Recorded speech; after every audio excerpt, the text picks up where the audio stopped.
Hi everyone. So നമ്മൾ excretory products and their എലിമിനേഷൻ്റെ first video കണ്ടിരുന്നു അല്ലേ? സോ ഫസ്റ്റ് വീഡിയോ കാണാത്തവരുണ്ടെങ്കിൽ ആ വീഡിയോ കണ്ട ശേഷം ഈ ഒരു വീഡിയോ കാണാം. ഇവിടെ നമ്മൾ ഡിസ്കസ് ചെയ്യുന്നത് റെഗുലേഷൻ ഓഫ് കിഡ്നി ഫങ്ഷൻ. വളരെ വളരെ ഇമ്പോർട്ടൻറ്റ് ടോപ്പിക്കാണ്. നമ്മുടെ എല്ലാ വർഷത്തെയും എക്സാമിന് അറ്റ്ലീസ്റ്റ് ഒരു ക്വസ്റ്റ്യനെങ്കിലും ഈ ഒരു പോർഷനിൽ നിന്നുണ്ടാവും കേട്ടോ. റെഗുലേഷൻ ഓഫ് കിഡ്നി ഫങ്ഷൻ, അതായത് നമ്മുടെ ബോഡിയിൽ കിഡ്നിയുടെ ഫങ്ഷൻ എന്താ? ഫിൽട്രേറ്റ് റിമൂവ് ചെയ്യുക അല്ലേ? നമ്മുടെ ബ്ലഡ് ഫിൽട്ടർ ചെയ്ത് യൂറിയ റിമൂവ് ചെയ്യാണ് ഫങ്ഷൻ. അപ്പം നമ്മുടെ ബോഡിയിൽ കിഡ്നിയുടെ ഫങ്ഷനെ റെഗുലേറ്റ് ചെയ്യുന്നത് 3 മെക്കാനിസംസ് വഴിയാണ്. Okay, so first one, which are the 3 mechanisms by which the kidney functions are regulated inside our body. So first one with the help of ADH. ADH നമുക്കറിയാലോ, what is the full form of ADH? ADH is antidiuretic hormone. Okay, antidiuretic hormone, that is vasopressin. നമ്മുടെ hypothalamus produce ചെയ്ത് pituitary gland store ചെയ്ത് secrete ചെയ്യുന്ന hormone ആയിട്ടുള്ള vasopressin ആണ് ഫസ്റ്റത്തെ റെഗുലേഷനിൽ help ചെയ്യുന്നത്. Second one is through juxtaglomerular apparatus and the third one with the help of ANF. ANF is atrial natriuretic factor. Atrial natriuretic factor. So ഇവർ 3 പേരും എങ്ങനെയാണ് കിഡ്നിയുടെ ഫങ്ഷൻസ് റെഗുലേറ്റ് ചെയ്യുന്നത് നമുക്ക് വേഗം ഒന്ന് നോക്കാം. സോ ഫസ്റ്റ് വൺ നമ്മൾ ADH ആണ്. നിങ്ങൾ ഈ ഒരു ഫ്ലോ ചാർട്ട് ഇങ്ങനെ പഠിച്ചു കഴിഞ്ഞാൽ എളുപ്പത്തിൽ ഓർത്തിരിക്കാൻ പറ്റും. നിങ്ങൾ സെൻറ്റൻസ് ബൈ സെൻറ്റൻസ് പഠിക്കുന്നതിനെക്കാട്ടിലും കുറച്ചും കൂടി ഈ ഒരു ഫ്ലോ ചാർട്ട് ഫോമിൽ പഠിച്ചാൽ നിങ്ങൾക്ക് ഈസി ആയിട്ട് ഓർത്തിരിക്കാം. ഓക്കെ, അപ്പോൾ നമ്മുടെ ബോഡി ഫ്ലൂയിഡ് ലെവൽ കുറയുന്ന ടൈം. ഓക്കെ, നമ്മുടെ ബോഡിയിൽ ഫ്ലൂയിഡ് ലെവൽ കുറവാണ്. അതിനെ ഡിറ്റക്റ്റ് ചെയ്യാനായിട്ട് നമ്മുടെ ബോഡിയിൽ എല്ലാം ഡിറ്റക്റ്റ് ചെയ്യാൻ റിസപ്റ്റേഴ്സ് ഉണ്ട് അല്ലേ? സോ ഈ ബോഡി ഫ്ലൂയിഡ് ലെവൽസിനെ ഡിറ്റക്റ്റ് ചെയ്യാനായിട്ടുള്ള റിസപ്റ്റേഴ്സ് ആണ് ആദ്യം osmoreceptors. So body fluid level കുറവാണ്, ആ സമയത്ത് ഓസ്മോ റിസപ്റ്റേഴ്സ് ആക്റ്റീവായി, they are activated. Okay, then what will these osmoreceptors do? They will send signal to hypothalamus. Osmoreceptors ഹൈപ്പോതലാമസിലേക്ക് സിഗ്നൽ സെൻഡ് ചെയ്യും. ഹൈപ്പോതലാമസ് എന്ത് ചെയ്യും? ഞാൻ പറഞ്ഞു ഹൈപ്പോതലാമസ് ആണ് ADH പ്രൊഡ്യൂസ് ചെയ്യുന്നത്. It is stored in pituitary gland, posterior പിറ്റ്യൂട്ടറിയിലാണ് സ്റ്റോർ ചെയ്യുന്നത്. സോ ഹൈപ്പോതലാമസിന് സിഗ്നൽ കിട്ടിക്കഴിയുമ്പോൾ that will helps in the release of ADH from posterior pituitary. Posterior പിറ്റ്യൂട്ടറിയിൽ നിന്ന് ADH, that is vasopressin, release ചെയ്യും. ഈ വാസോപ്രസിൻ എന്ത് ചെയ്യും? വാസോപ്രസിൻ നമ്മുടെ നെഫ്രോണിൻ്റെ DCT, ഡിസ്റ്റൽ കൺവല്യൂട്ടഡ് ട്യൂബ്യൂളിലും കളക്റ്റിംഗ് ഡക്റ്റിലും പോയിട്ട് ആക്ട് ചെയ്ത് എന്തിന് ഹെൽപ്പ് ചെയ്യുന്നു? വാട്ടറിൻ്റെയും Na+ അയോൺസിൻ്റെയും റീഅബ്സോർപ്ഷനെ ഹെൽപ്പ് ചെയ്യും. അപ്പോൾ നോക്കിക്കേ, വാട്ടറിൻ്റെ റീഅബ്സോർപ്ഷൻ ഹെൽപ്പ് ചെയ്യുന്നു അല്ലേ? So when water is reabsorbed, what happens? The body fluid level increases. Body fluid level കുറവായിരുന്നു, അപ്പോഴാണ് ഓസ്മോ റിസപ്റ്റേഴ്സ് ആക്റ്റീവ് ആയത്. ഓക്കെ, ഇത് ADH ചെന്നു DCTയിലും കളക്റ്റിംഗ് ഡക്റ്റിലും ആക്ട് ചെയ്ത് വാട്ടറും Na+ ഒക്കെ റീഅബ്സോർബ് ചെയ്യുന്നു. അപ്പോൾ എന്ത് പറ്റും? ബോഡി ഫ്ലൂയിഡ് ലെവൽ കൂടും അല്ലേ? ഇത്രയും പ്രോസസ്സ് കഴിയുമ്പോൾ the body fluid level increases. Okay, body fluid level increases. Okay, body fluid level increases. Okay, so when body fluid level increases, what happens? The osmoreceptors are switched off. Level കൂടി കഴിയുമ്പോൾ body fluid level കൂടി കഴിയുമ്പോൾ osmoreceptors off ആവും. Okay, when the body fluid level increases, the osmoreceptors will be switched off. ഇത്രയാണ് നമ്മൾക്ക് ADHൽ പഠിക്കാനുള്ള ഫസ്റ്റത്തെ കാര്യം. Okay, osmoreceptors will be switched off. Now ADH ഒരു കാര്യം കൂടി ഇവിടെ ചെയ്യുന്നുണ്ട്. നെക്സ്റ്റ് നമ്മൾ അതാണ് നോക്കുന്നത്. ADH ഇവിടെ ഒരു വർക്ക് കൂടി ചെയ്യുന്നുണ്ട്. ADH is a vasoconstrictor. So what you mean by vasoconstrictor? Vasoconstrictor means it constrict blood vessels. Okay, blood വെസൽസിനെ ചുരുക്കുക. നോർമലി ബ്ലഡ് വെസൽസ് നല്ല എക്സ്പാൻഡ് ചെയ്തിട്ട് ഇരിക്കുകയാണെങ്കിൽ ആ ബ്ലഡ് വെസൽസിനെ ഒന്ന് ചുരുക്കാൻ സഹായിക്കുന്നവരാണ് വാസോ കൺസ്ട്രിക്റ്റേഴ്സ്. സോ നമ്മുടെ ADH എന്താണ്? ADH is a vasoconstrictor which constrict blood vessel ചുരുക്കും. അപ്പോൾ ഇത്രയും സ്പേസിൽ കൂടെ ഓടിക്കൊണ്ടിരുന്ന ബ്ലഡ് പെട്ടെന്ന് ബ്ലഡ് വെസൽ ചുരുങ്ങി ഒരു കുറഞ്ഞ സ്പേസിൽ കൂടെ ഓടുമ്പോൾ അവിടെ എന്താ കൂടുന്നത്? ബ്ലഡ് പ്രഷർ കൂടും അല്ലേ? Blood pressure increases. Okay, when blood pressure increases, glomerular filtration rate also increases. So ADHന് ആ ഒരു ആക്ഷൻ കൂടി ഉണ്ട് കേട്ടോ. ADH എങ്ങനെയാണ് GFR, glomerular filtration rate increase ചെയ്യുന്നത്? ADH is a vasoconstrictor. It constricts blood vessels. When blood vessels are constricted, blood pressure increases. Okay, so once the blood pressure increases, that will result in an increase in glomerular filtration rate. So ഇതാണ് ഫസ്റ്റത്തെ ഏറ്റവും important ആയിട്ടുള്ള ഒരെണ്ണമാണ് കേട്ടോ A D എച്ചിൻ്റെ ഹെൽപ്പോടെ how kidneys functions are regulated. Okay, now coming to the second one. Second one വളരെ important ആണ്.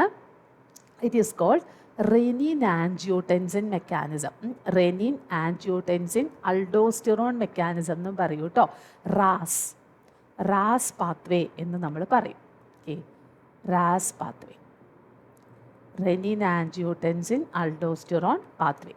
Okay, ഇത് renin angiotensin aldosterone സിസ്റ്റം എന്നാണ്, അല്ലെങ്കിൽ renin angiotensin aldosterone pathway എന്നും പറയും. ഓക്കെ, അപ്പോൾ ഇവിടെ ഇൻവോൾവ് ചെയ്യുന്നത് ജക്സ്റ്റാഗ്ലോമറുലാർ സെൽസ്, നമ്മുടെ നെഫ്രോണിലെ ഒരു പാർട്ടാണ് ജക്സ്റ്റാഗ്ലോമറുലാർ സെൽസ്. ഓക്കെ, നെഫ്രോണിലുള്ള ഈ ജക്സ്റ്റാഗ്ലോമറുലാർ സെൽസ് ആണ് ഈ ഒരു മെക്കാനിസം, ഈ ഒരു റെഗുലേഷനിൽ ഇൻവോൾവ് ചെയ്യുന്നത്. അപ്പോൾ എന്താണ് ഈ ഒരു ജക്സ്റ്റാഗ്ലോമറുലാർ സെൽസിൻ്റെ റോൾ എന്ന് നമുക്ക് നോക്കാം.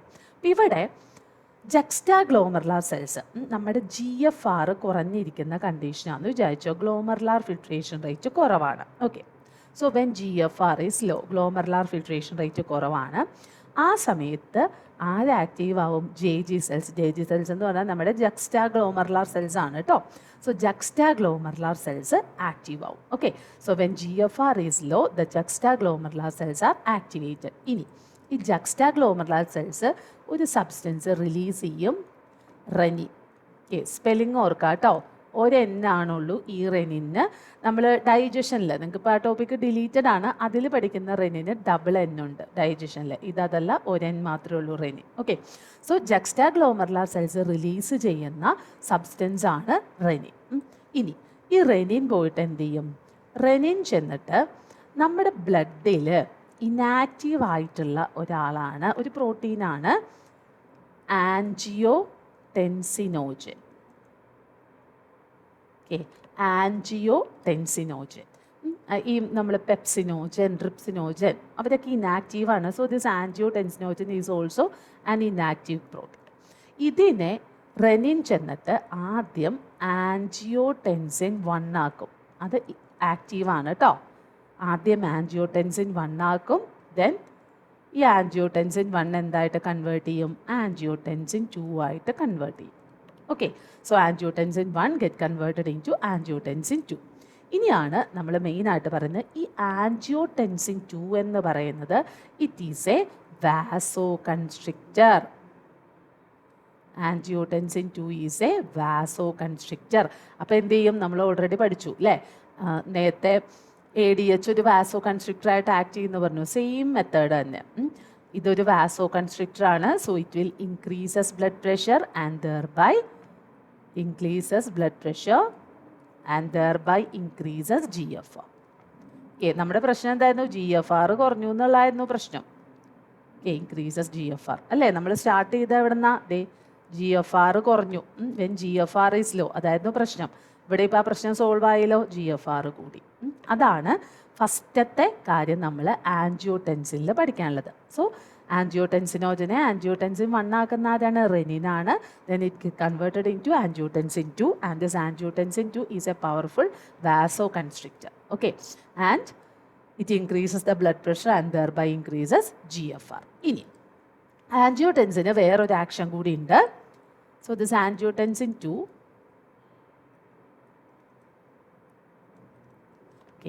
it acts on adrenal cortex.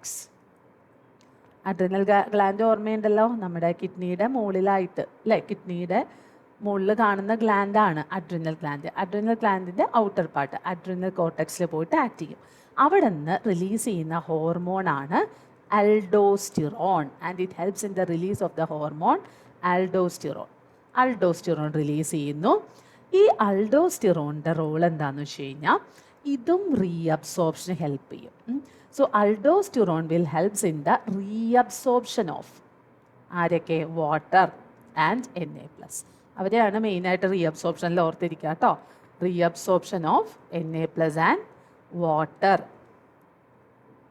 From distal parts of nephron. അതായത് നമ്മുടെ DCT ന്നും കളക്റ്റിംഗ് ഡക്റ്റും അതൊക്കെയാണ് ഡിസ്റ്റൽ പാർട്ട്. അവിടെ നിന്ന് Na+ഉം വാട്ടറും റീഅബ്സോർബ് ചെയ്യാനായിട്ട് ഹെൽപ്പ് ചെയ്യും.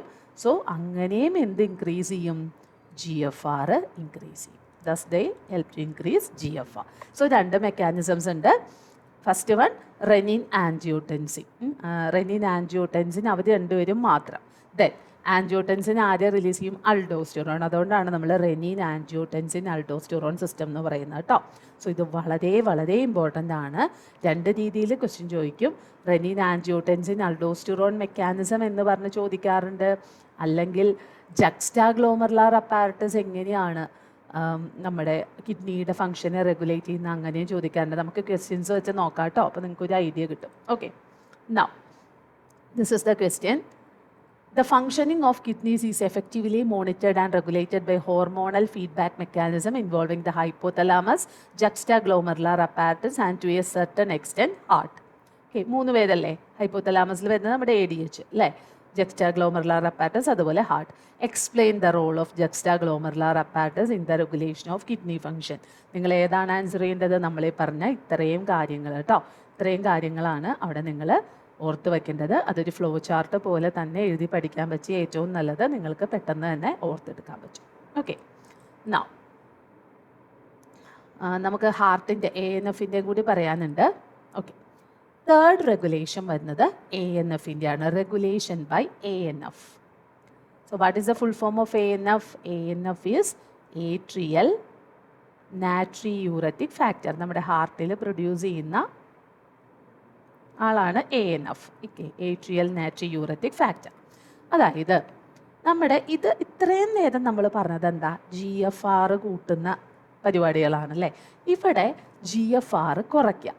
അതായത് നമ്മുടെ RAS, renin angiotensin aldosterone system, അതുവഴി GFR കൂടും. അപ്പോൾ GFR കൂടിക്കഴിയുമ്പോൾ അതിനൊന്ന് ചെക്ക് ചെയ്യാൻ, അതിനൊന്ന് കൺട്രോൾ ചെയ്യാൻ ഹെൽപ്പ് ചെയ്യുന്നത് ഈ ഒരു മെക്കാനിസം വഴിയാണ് കേട്ടോ. ആട്രിയൽ നാട്രിയൂററ്റിക് ഫാക്ടറിൻ്റെ ഹെൽപ്പോടെ. അവിടുത്തെ മെക്കാനിസം നമ്മൾ പറയാം.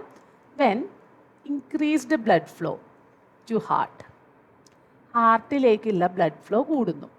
അതായത് GFR കൂടുക, ബ്ലഡ് പ്രഷർ കൂടുക. ആ സമയത്ത് ഹാർട്ടിലേക്കുള്ള ബ്ലഡ് ഫ്ലോ ഇൻക്രീസ് ചെയ്യുകയാണല്ലേ. സോ ഹാർട്ടിലേക്കുള്ള ബ്ലഡ് ഫ്ലോ ഇൻക്രീസ് ചെയ്യുന്ന സമയത്ത് ഏട്രിയയിലെ വോൾസ്, ഹാർട്ടിൻ്റെ അപ്പർ ചേമ്പേഴ്സ് ആയിട്ടുള്ള ഏട്രിയയുടെ വോൾസ് റിലീസ് ചെയ്യുന്നതാണ് ANF, atrial natriuretic factor. Okay, നമ്മൾ ഇത്രയും നേരം പഠിച്ചവരൊക്കെ വാസോ കൺസ്ട്രിക്റ്റർ ആയിരുന്നു അല്ലേ. പക്ഷെ നമ്മുടെ ANF എന്താണ്? ANF ഒരു വാസോ ഡയലേറ്റർ ആണ്. Okay, ANF is a vasodilator. അതായത് it will expand blood vessel. മറ്റത് ചുരുക്കുമായിരുന്നു. ഇവിടെ ബ്ലഡ് വെസൽസിനെ എക്സ്പാൻഡ് ചെയ്യുന്ന ആളാണ് ANF. It is a vasodilator. അപ്പോൾ ബ്ലഡ് വെസൽസിനെ എക്സ്പാൻഡ് ചെയ്യുമ്പോൾ എന്ത് പറ്റും? ബ്ലഡ് പ്രഷർ കുറയും ആണല്ലോ. Blood pressure decreases. നേരത്തെ പറഞ്ഞതിൻ്റെ ഓപ്പോസിറ്റ് ആണ് കേട്ടോ. When blood pressure decreases GFR also decreases. So ഇങ്ങനെ GFR-നെ കൺട്രോൾ ചെയ്യുക, കൂടിയ GFR-നെ കുറയ്ക്കാനായിട്ട് ANF ഹെൽപ്പ് ചെയ്യുന്നു. സോ ഈ മൂന്ന് മെക്കാനിസംസും വളരെ വളരെ ഇമ്പോർട്ടൻ്റ് ആണ്. ഷുവറാണ് ഏതെങ്കിലും ഒരു മെക്കാനിസം എക്സാമിനുണ്ടാവും. ഓക്കെ, ഇനി മാച്ച് ദ ഫോളോയിങ് ആണ് കേട്ടോ. Certain hormones are given in column A and their specific functions are given in column B. Match them suitably. Okay, ഒന്ന് നോക്കിക്കേ. ADH എന്താ ചെയ്യുന്നത്? So ADH helps in the reabsorption of Na+. അതുപോലെ തന്നെ water reabsorption help ചെയ്യുന്നുണ്ട് കേട്ടോ. Okay, reabsorption of Na+. Then angiotensin 2. Angiotensin 2 is a powerful vasoconstrictor. ANF, atrial natriuretic factor, causes dilation of blood vessels and aldosterone helps in water reabsorption. Okay, so ഇനി നമ്മുടെ next important ആയിട്ടുള്ള ടോപ്പിക്കാണ് micturition. അപ്പോൾ നമ്മൾ റെഗുലേഷനൊക്കെ പറഞ്ഞു. Regulation വളരെ important ആണ്, ഒരിക്കലും വിട്ട് കളയാത്തൊരു ടോപ്പിക്കാണ് കേട്ടോ regulation. Now next one is micturition. So what is micturition? Micturition is the process of release of urine. So urine urinary bladderൽ സ്റ്റോർ ചെയ്ത് വയ്ക്കും. നമ്മൾ കിഡ്നിയിൽ പ്രൊഡ്യൂസ് ചെയ്യുന്നു, യൂറേറ്റേഴ്സ് വഴി എവിടെ എത്തി? യൂറിനറി ബ്ലാഡറിലെത്തി. യൂറിനറി ബ്ലാഡറിൽ സ്റ്റോർ ചെയ്യുന്നു. And the release of urine from urinary bladder, it is called micturition. And it is controlled by a neural mechanism which is called micturition reflex. Okay, ഒരു ന്യൂറൽ മെക്കാനിസം ആയിട്ടുള്ള micturition reflex ആണ് urine release ചെയ്യാനായിട്ട് help ചെയ്യുന്നത്. അപ്പം നമുക്ക് ആ ഒരു process നോക്കാം. When urine is filled in urinary ബ്ലാഡറിൽ യൂറിൻ ഫില്ലായി. സോ യൂറിനറി ബ്ലാഡറിൻ്റെ വാൾസിൽ എന്തുണ്ട്? സ്ട്രെച്ച് റിസപ്റ്റേഴ്സ് ഉണ്ട്. ഓക്കെ, ആ സ്ട്രെച്ച് റിസപ്റ്റേഴ്സ് നമ്മുടെ സെൻട്രൽ നെർവസ് സിസ്റ്റത്തിലേക്ക് സിഗ്നൽ സെൻഡ് ചെയ്യും. ഓക്കെ, സോ യൂറിനറി ബ്ലാഡറിൽ യൂറിൻ വന്ന് ഫില്ലായി. സോ ഈ യൂറിനറി ബ്ലാഡറിൻ്റെ വാൾസിൽ സ്ട്രെച്ച് റിസപ്റ്റേഴ്സ് ഉണ്ട്. ആ റിസപ്റ്റേഴ്സിന് ഒരു സിഗ്നൽ കിട്ടി, അല്ലേ, ഒരു സ്റ്റിമുലസ് കിട്ടി. അവർ സെൻട്രൽ നെർവസ് സിസ്റ്റത്തിലേക്ക് ഒരു സിഗ്നൽ സെൻഡ് ചെയ്യുന്നു. അതിൻ്റെ റിസൾട്ടായിട്ട് ഇങ്ങോട്ടൊരു മോട്ടോർ മെസ്സേജ് പാസ് ചെയ്യുന്നു. യൂറിനറി ബ്ലാഡർ സ്ട്രെച്ച് ചെയ്യും. And that will cause the contraction of smooth muscles of urinary bladder and the relaxation of urethral sphincter. So urinary ബ്ലാഡറിൻ്റെയും യുറേത്രയുടെയും ഇടയിലായിട്ട് പ്രസൻ്റ് ആയിട്ടുള്ള സ്ഫിങ്ക്റ്റർ മസിലാണ് കേട്ടോ. It is the sphincter muscle present between urinary bladder and urethra. So once this urethral sphincter is relaxed, that will causes the passage of urine through urethra and the bladder is emptied. This is called micturition. So ഇതും step by step ആയിട്ട് flow chart ആയിട്ട് തന്നെയാണ് എക്സാമിന് ചോദിക്കാറുള്ളത്. Okay, then നമ്മൾ already പറഞ്ഞതാണ് an adult human excrete 1 to 1.5 liters of urine per day. Okay, ആ യൂറിനിൽ ഏകദേശം 25 to 30 gram ഓഫ് യൂറിയ ഉണ്ടാവും. സോ പെർ ഡേ ഒരു നോർമൽ ഹ്യൂമൻ ബീയിങ്, ഒരു ഹെൽത്തി ഹ്യൂമൻ ബീയിങ് എക്സ്ട്രീറ്റ് ചെയ്യുന്ന യൂറിയയുടെ എമൗണ്ട് ചോദിച്ചു കഴിഞ്ഞാൽ that is 25 to 30 gram. Okay, യൂറിൻ്റെ എമൗണ്ട് ആണ് എന്ത്? 1 to 1.5 liters. Then the pH of urine is about 6.0. 6 slightly acidic ആണ് കേട്ടോ. 6 pH 6 ആണ്. ഓക്കെ, നൗ നമ്മൾ ഡിസോർഡേഴ്സ് ആണ് ഡിസ്കസ് ചെയ്യുന്നത്. What are the disorders related to excretory system? So നമ്മുടെ ഹ്യൂമൻ ഫിസിയോളജിയിലെ എല്ലാ ചാപ്റ്റേഴ്സിലും ഡിസോർഡേഴ്സ് തരുന്നുണ്ട് ലാസ്റ്റ്. അത് ഇമ്പോർട്ടൻ്റ് ആണ് കേട്ടോ. സോ ഇവിടെ നമ്മൾ ഫസ്റ്റ് പറയുന്ന കണ്ടീഷനാണ് യൂറീമിയ. ഓക്കെ, സോ യൂറീമിയ എന്താ? നമ്മുടെ കിഡ്നി ഫെയിൽ ആവുന്ന ഒരു കണ്ടീഷനാണ്. കിഡ്നിയുടെ റോൾ എന്താ? നമ്മുടെ യൂറിയനെ ഫിൽട്ടർ ചെയ്ത് മാറ്റുക ബ്ലഡിൽ നിന്ന്. കിഡ്നിക്ക് അങ്ങനെ ചെയ്യാൻ പറ്റാതെ വരിക. അപ്പോൾ എന്ത് പറ്റും? ബ്ലഡിൽ യൂറിയ അക്യുമുലേറ്റ് ചെയ്യും. ആ കണ്ടീഷനാണ് യൂറീമിയ കേട്ടോ. So accumulation of urea in the blood. So urea ഒരു വേസ്റ്റ് പ്രൊഡക്റ്റ് ആണ്. അത് നമ്മുടെ ബ്ലഡിൽ അക്യുമുലേറ്റ് ചെയ്യും. അതിൻ്റെ റീസൺ എന്താ? Due to the malfunctioning of kidney and it is highly toxic to the body. കാരണം ഈ ഒരു ബ്ലഡാണ് നമ്മുടെ എല്ലാ ഓർഗാൻസിലേക്കും എത്തുന്നത്, അല്ലേ. കിഡ്നിക്ക് ആ യൂറിയ റിമൂവ് ചെയ്യാൻ പറ്റാതെ വന്നാൽ that blood with high urea content it is passed on to every organs in our body and it is highly ഒരു വേസ്റ്റ് മെറ്റീരിയലാണ്, ടോക്സിക് ആയിട്ടുള്ള സാധനമാണ് യൂറിയ. അത് എല്ലാ ഓർഗൻസിലും എത്തിയാൽ അത് നമ്മുടെ ഡിഫറെൻറ്റ് ഓർഗാൻസിനെ ഡാമേജ് ആക്കും. Okay, so that is uremia. Then the second one is renal calculi or kidney stones. നമ്മൾ എപ്പോഴും കേൾക്കാറുള്ള ഒരു കാര്യമാണ് കിഡ്നി സ്റ്റോൺസ്. കിഡ്നി സ്റ്റോൺസ് എന്താ? നമ്മുടെ കിഡ്നിയിൽ insoluble mass of crystallised salts like oxalates in the kidney. നമ്മൾ കിഡ്നിയിൽ സ്റ്റോൺ വന്നോന്ന് അറിയില്ല. ആ സ്റ്റോൺ എന്തിൻ്റെ സ്റ്റോണാണ്? ഓക്സലേറ്റ്സിൻ്റെ ഒക്കെ സോൾട്ട് സ്റ്റോൺ ഫോമിൽ കാണുന്നതാണ്. അതിങ്ങനെ പൊടിച്ചൊക്കെ കളയും. നമ്മൾ സർജറി ചെയ്ത് അല്ലെങ്കിൽ ചില എക്യുപ്മെൻറ്റ്സിൻ്റെ ഹെൽപ്പോടെ ആ സ്റ്റോൺസ് പൊടിച്ച് ഒക്കെയാണ് റിമൂവ് ചെയ്യുന്നത്. Okay, so renal calculi that is kidney stones in which insoluble mass of crystallised salts like oxalate deposits are formed in kidney. Now next കണ്ടീഷനാണ് ഗ്ലോമെറുലോനെഫ്രൈറ്റിസ്. സോ ഗ്ലോമെറുലോനെഫ്രൈറ്റിസ് എന്ന് വെച്ചാൽ വേറൊന്നുമില്ല, നമ്മുടെ ഗ്ലോമെർലസിൻ്റെ ഇൻഫ്ലമേഷനാണ്. ഗ്ലോമെർലസ് ഓർമ്മയുണ്ടല്ലോ, നെഫ്രോണിൻ്റെ സ്ട്രക്ചറിൻ്റെ ഉള്ളിൽ ബ്ലഡ് വെസൽസിൻ്റെ നെറ്റ്വർക്ക്, അല്ലേ, അതായിരുന്നു ഗ്ലോമെർലസ്. ആ ഗ്ലോമെർലസിന് ഇൻഫ്ലമേഷൻ ഉണ്ടാവുക, എന്തെങ്കിലും ഇൻഫെക്ഷനൊക്കെ കാരണം ഗ്ലോമെർലസിന് ഇൻഫ്ലമേഷൻ ഉണ്ടാവുക, that is called glomerulonephritis. So these three are the important disorders related to excretory system. Now ചെറുതായിട്ട് നമ്മുടെ ടെക്സ്റ്റിൽ ഹീമോഡയാലിസിസ് പറഞ്ഞിട്ടുണ്ട്. So hemodialysis is the process of filtering nitrogenous waste from the blood by draining the blood from a convenient artery and passing through a dialysis unit. അതായത് ഒരു dialysis unit, ആ dialysis യൂണിറ്റിലേക്ക് നമ്മുടെ യൂറിയുള്ള blood കടത്തി വിട്ട് ആ യൂണിറ്റിൽ വെച്ചിട്ട് ആ ബ്ലഡിനെ പ്യൂരിഫൈ ചെയ്ത് അതിൽ നിന്ന് യൂറിയ റിമൂവ് ചെയ്ത് തിരിച്ച് നമ്മുടെ ബോഡിയിലേക്ക് പമ്പ് ചെയ്യുക. അതിനെയാണ് നമ്മൾ haemodialysis or it is also called artificial kidney. So uraemia ഉള്ള പേഷ്യൻസിൽ നമ്മളൊരു സൊല്യൂഷനായിട്ട് ചെയ്യുന്നത് ആർട്ടിഫിഷ്യൽ കിഡ്നി ഓർ ഹീമോഡയാലിസിസ് ആണ് കേട്ടോ. ഇനി അതും പറ്റാതെ വരുമ്പോൾ തീരെ ഈ ഒരു ചിലരുണ്ട്, ചിലർക്ക് വീക്കിലി ത്രൈസ് ഒക്കെ ഹീമോഡയാലിസിസ് ചെയ്യുന്നവരുണ്ട്, വീക്കിലി ട്വൈസ് ത്രൈസ് ഒക്കെ ഉണ്ട്. എന്നിട്ടും പ്രോപ്പറായിട്ട് വേസ്റ്റ് റിമൂവ് ചെയ്യാൻ പറ്റുന്നില്ലെങ്കിലാണ് നമ്മൾ കിഡ്നി ട്രാൻസ്പ്ലാന്റേഷൻ പോലെയുള്ള ഓപ്ഷൻസിലേക്ക് പോകുന്നത്. ഓക്കെ, ഇത്രയും കാര്യങ്ങൾ വളരെ വളരെ ഇമ്പോർട്ടൻ്റ് ആണ്. ഇന്നത്തെ ടോപ്പിക്കിൽ നമ്മളെടുത്ത റെഗുലേഷൻ ഏറ്റവും ഇമ്പോർട്ടൻ്റ് ആയിട്ടുള്ള ടോപ്പിക്കാണ് ഈ ചാപ്റ്ററിലെ. അപ്പോൾ നിങ്ങൾ വീഡിയോ വാച്ച് ചെയ്യുക. ഓക്കെ, നമുക്ക് നെക്സ്റ്റ് അടുത്തൊരു ചാപ്റ്ററായിട്ട് ലോക്കോമോഷൻ ആൻഡ് മൂവ്മെൻറ്റ് എന്നുള്ള ചാപ്റ്ററായിട്ട് നമുക്ക് നെക്സ്റ്റ് വീഡിയോയിൽ കാണാം. Until then bye.